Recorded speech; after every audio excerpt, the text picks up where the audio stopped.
इस वीडियो में दोस्तों हम बात करेंगे रीट की। तो सबसे पहले कल न्यूज़ चली थी कि शिक्षा मंत्री ने दिए रीट परीक्षा खत्म करने के संकेत, एक ही परीक्षा से शिक्षक बनना तय होगा। तो ये कल न्यूज़ चली थी शिक्षा मंत्री के बयान के बाद। उसके बाद शिक्षा मंत्री को सफाई देनी पड़ी इस पर। शिक्षक बनने का सपना देखने वाले अभ्यर्थियों के कोर्स और परीक्षाओं में कई साल गुजर जाने के सिलसिले को शिक्षा विभाग खत्म करने का विचार कर रहा है। रीट परीक्षा समाप्त कर एक ही परीक्षा के जरिए तय हो जाएगा कि उनका नौकरी मिलेगी या नहीं मिलेगी। बीएड करने से पहले होने वाली इस परीक्षा का फिलहाल विधिक और विशेषज्ञों से परीक्षण कराया जाएगा।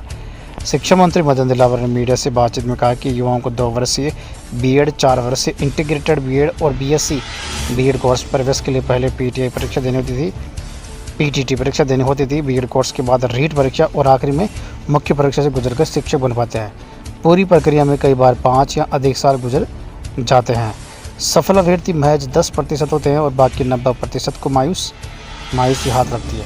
अधिकतर को करियर के दूसरे क्षेत्र में भाग्य आजमाने का समय भी नहीं मिल पाता। ऐसे में युवाओं का समय बर्बाद नहीं हो और एक ही प्रतियोगी परीक्षा के माध्यम से ये तय हो जाए कि उन्हें नौकरी मिलेगी या नहीं मिलेगी। यदि बीएड के बिना अभ्यर्थी परीक्षा में शामिल होगा तो परीक्षा में सफल होने के बाद उसे बीएड करने का समय मिलेगा। बीएड कर रखी है तो सीधे नौकरी मिलेगी। बीएड से पहले प्रतियोगी परीक्षा होगी, लेकिन दिलावर ने भी स्पष्ट कहा कि बीएड से पहले प्रतियोगी परीक्षा होगी। इस परीक्षा की मेरिट, ग्रेड और विषयवार बनाई जाएगी, जिससे ये स्पष्ट हो जाएगा कि अभ्यर्थी शिक्षक बनेगा या नहीं बनेगा। हालांकि नए प्लान के लिए अभी विधिक राय ली जा रही है। विशेषज्ञों से भी बातचीत कर रहे हैं। सभी से बातचीत के बाद जो न्याय संगत होगा वह निर्णय लेंगे, ताकि नियमों का उल्लंघन की बात कहकर कोई स्टे नहीं ले आए। तो यहाँ पर देखिए दोस्तों, ये तो शिक्षा मंत्री का बयान है, ऑफिशियल बयान है, ईटीवी राजस्थान में छपी थी ये न्यूज़। लेकिन उसके बाद शिक्षा मंत्री ने इसमें बदल गया। इसमें साफ साफ शिक्षा मंत्री ने कहा है कि जो बीएड होती है ना, उससे पहले प्रतियोगी परीक्षा होगी,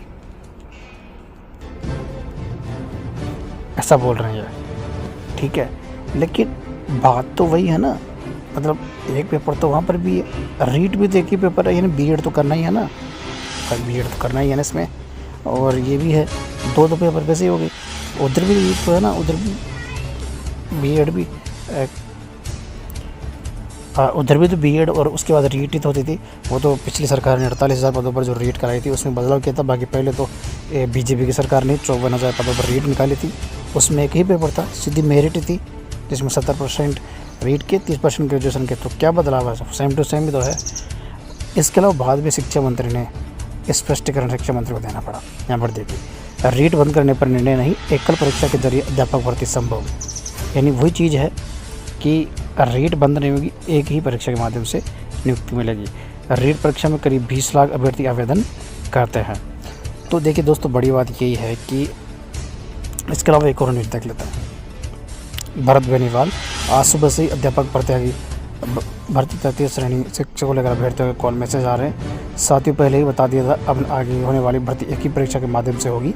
लोकसभा चुनाव के बाद 1 से 2 महीने में इसके लिए विज्ञापन जारी करने के लिए विभाग कार्य कर रहा है। तो यहाँ पर देख 1 से 2 महीने, यानी अब मान के चलो जुलाई अगस्त में रीट का विज्ञापन जारी हो सकता है।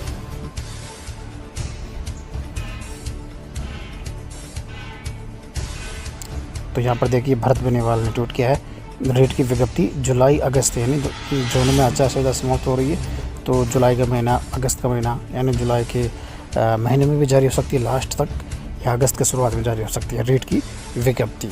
एक ही पेपर होगा, ठीक है। और शिक्षा मंत्री ने दोबारा बयान दे दिया कि रीट बंद नहीं हो रही है। अब रीट बंद नहीं हो रही तो फिर क्या हो रहा है। बीएड से पहले जो शिक्षक जो प्रतियोगी परीक्षा करा रहे वो क्या है, मतलब मामला कुछ समझ में अभी नहीं आ रहा।